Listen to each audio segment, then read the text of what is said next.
Bliss. That's Eric Sterling on right there, and there, of course, is Senator McGovern coming to the stand now.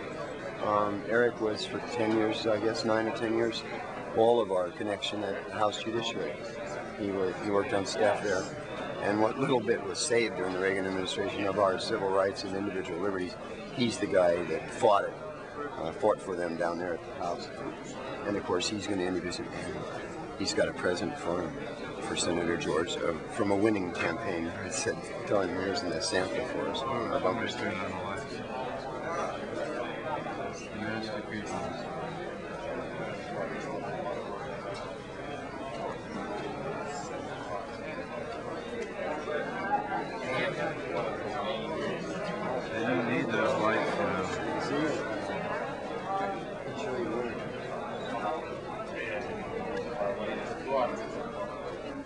This meeting of the National Drug Strategy Network here at the 5th International Congress on Drug Policy Reform.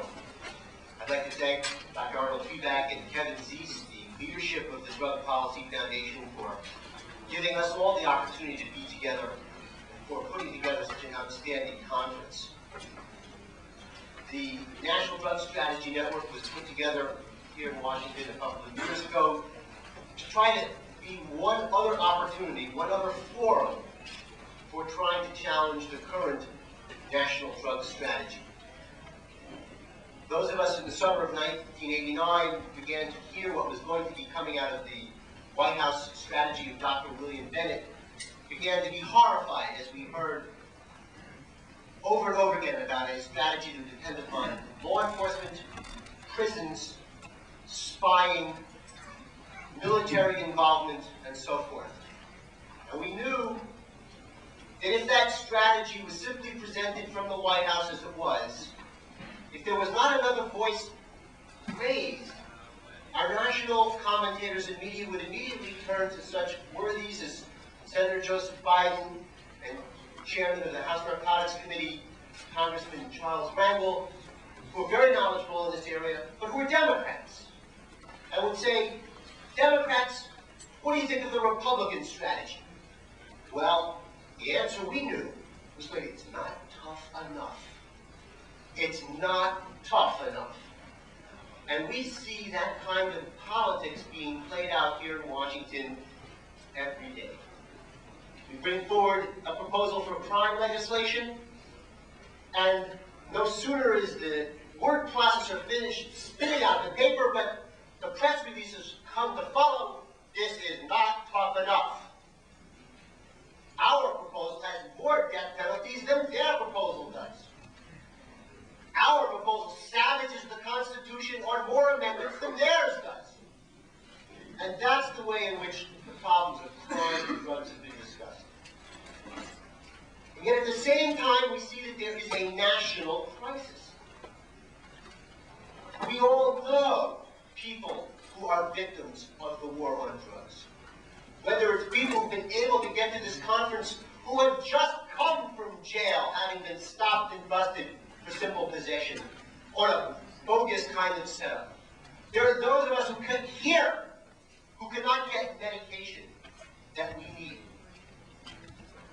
because of this war on drugs.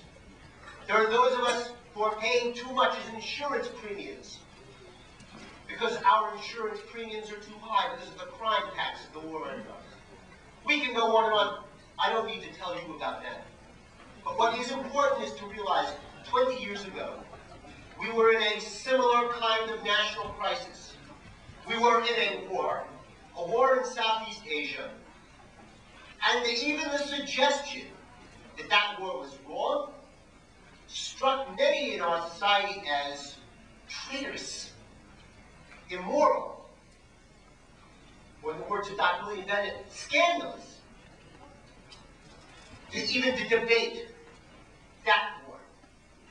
And the debate yet started because men of conscience, men of conviction, men of courage, women of insight, women of vision, women of compassion, all of us rose our voices. And it took time. And the people who early on challenged were criticized, They were mocked. Excuse me, yeah. I am very pleased that this afternoon, two of the men who were involved in that effort in raising the debate about what we should do in our last national fiasco, the war in Vietnam, are here today with us to give us some of their perspective. Independent of the need to consult with their pollsters for what the latest pulse is of the body politic.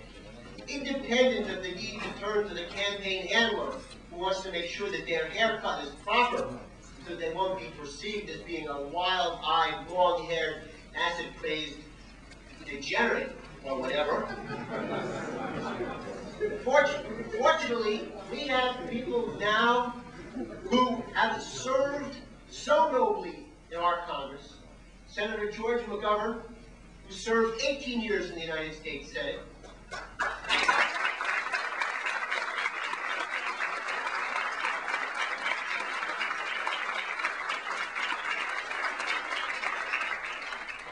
Years in the U.S. House of Representatives, who was a special assistant to President John F. Kennedy, who as a history professor in South Dakota is credited with helping to build the Democratic Party in South Dakota.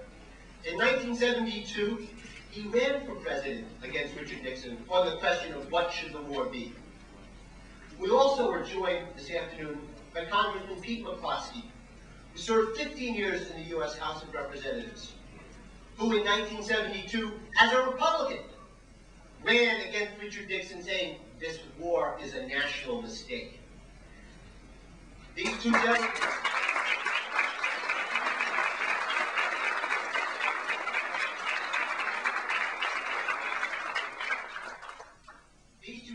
were an inspiration to me when I started working in the House of Representatives in 1979. Congressman McCloskey's office was next door to mine when I worked at the Subcommittee on Crime. And we used to pass each other in the elevator. He didn't know who I was. I was just a wet behind ears staffer. But I certainly knew who Congressman McCloskey was. I am delighted, ladies and gentlemen, to introduce to you Senator George McGovern, and then we'll go to Congressman Pete McCloskey.